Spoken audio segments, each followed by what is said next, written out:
Po novem letu človekove pravice tudi v Sloveniji. Borut Pahor v državnem zboru z novo maskaro. Dušan Semolič nehote eksplodiral. Predsedniku vlade otrdel disk. Iz ljubljanskega studia 136, to so vesti na vesti.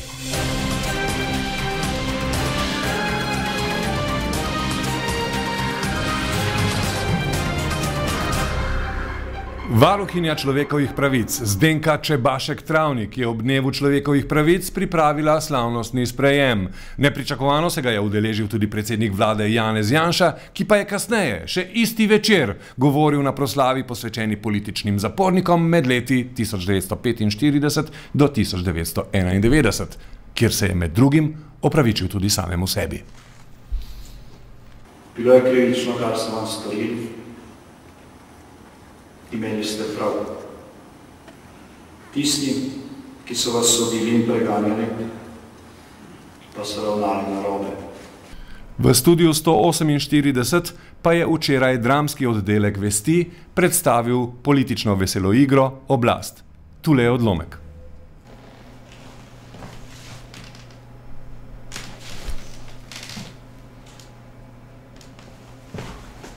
Prekleto, kaj ti pa je? Dober dan, Maja. V Janovem imenu se ti opravičujem. Halo, saj me nisi ti udaril. Seveda ne. Prav zato se mi ni težko opravičiti. On naj se mi opraviči. Vidiš, draga Maja, tu je pa problem. Jan se ti namreč ne more opravičiti, ker je v upravičenost svojega dejanja, udarca po tvoji glavi, prepričan. Pa tudi spizdil je in ga ni več tukaj. Zakaj se mi torej opravičuješ ti? Zato, ker vzdržujem potrebno distanco do Jana. Njegovo dejanje preziram, s svojim opravičilom pa ustvarim videz mučenika, ki mora silom okolnosti skloniti glavo in se vsaj na videz ukloniti nekakšni višji sili, ki terja opravičilo. Tako, veš, navidezno ponižan in skrušen, lahko zlahka poberem simpatije naključnih mimoidočih in mladih deklet, kot si ti. Če prav razumem? Da, Maja, prav me razumeš. Pojdiva in prediskutirajva. Pojdiva. Pa kaj v fitness hodiš? Zdenka Čebašek-Travnik pa je ob dnevu človekovih pravic zavest komentirala tudi položaj izbrisanih. Glede izbrisanih pa nisem prav optimistična, kajti država kot taka nekako išče in že predolgo išče rešitev, ki bi zadovoljila vse. Bojim pa se, da take rešitve, ko bi bili vsi zadovoljni, preprosto ni mogoče najti in da bo treba nekje se dogovoriti, da je Ustavno sodišče tisto, ki je ponudilo rešitev in to rešitev sprejeti. Izbrisani so pred Vilo Rožnik, kjer je bil slavnostni sprejem, opozarjali, da njihov status po 16 letih še vedno ni urejen. Prihajajočim gostom so delili dopise s svojim protestom.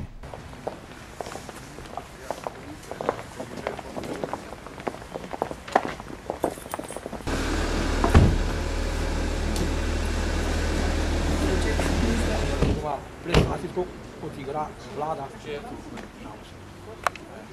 Uspeh. Tole morate predati. Podpirka v gospod tole izrečimo in hvala za podporo, kakršno koliko. Ja, hvala lepo, da bom to pogledal, se vaš problem poznam.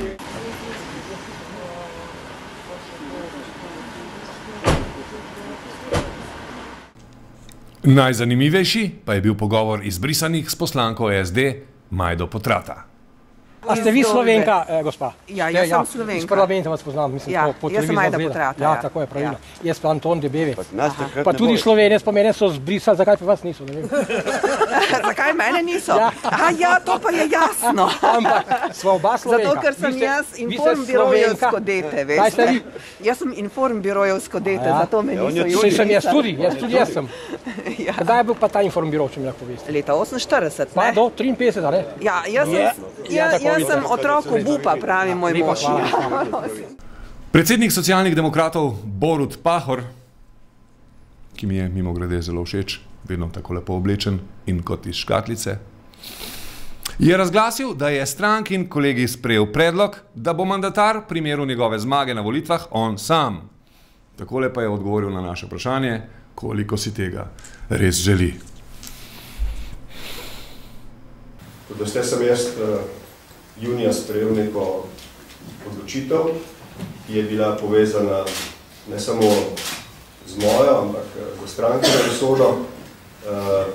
Tako sem se odločil zato, ker sem skupaj z mojimi prijatelji v stranki in ob njej ocenil, da morda prvič v zgodovini Socialni demokrati lahko uspemo na volitvah, morda celo zmagamo.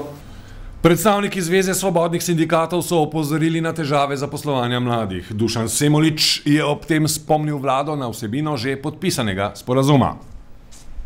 V socialnem sporazumu, ki smo ga podpisali sindikati, delodajalci in tudi vlada, je dogovorjeno, da bo država spremenila zakonodajo na način, da bo dala delodajalcem spodbude zlasti za zniževanjem davkov in prispevkov, če bodo zaposlovali mlade za nedoločen čas. Odgovoril pa nam je tudi, kaj si je letos zaželel za novo leto.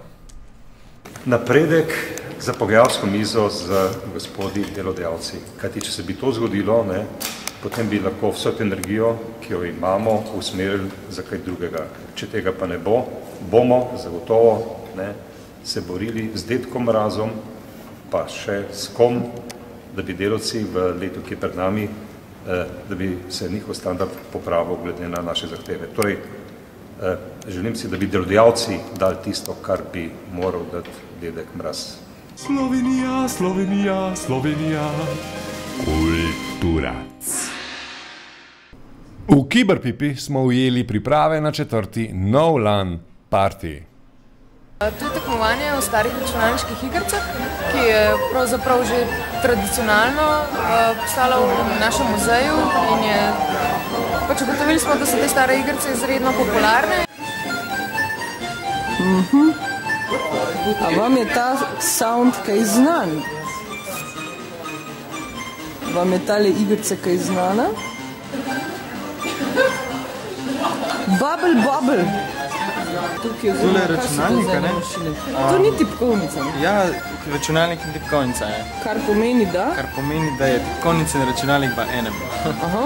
In tlele smo bolj propali na Valen TV, in zdaj tukaj imam pred sabo pa en tak, kako bi temu rekel, navodilco, skriptico, ki opisuje programski jezik Basic. Iz katerega časa so tele mašine? 80. 82? To bi kje. Ja? Zdaj bomo nekaj sprogramirali. Postreliti moraš določeni... Aha, vidim. A zdaj smo strelili? Zdaj lahko tisto zadeva na oni strani poberaš. Ja, poberaš. Kako? Skoč. Aha. Si videl to? Commodore, Bibble, Bubble, Bubble, Bubble. Spektrum, Manic Miner. Na sprejemu pri varuhinji človekovih pravic so nastopile rožmarinke. Zbrani so bili slovesno dostojanstveni.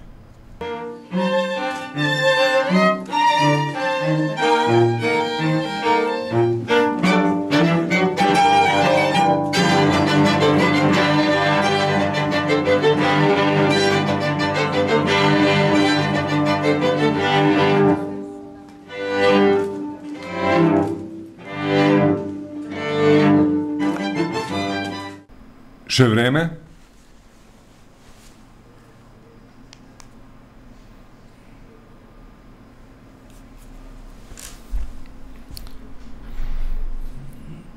Halo? Danica Lovenjak, prosim.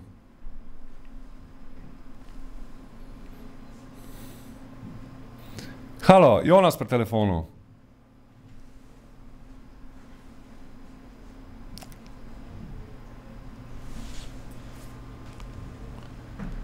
Ženske so tečne, dež bo. Iz ljubljanskega studia 136, to so bile vesti na vesti.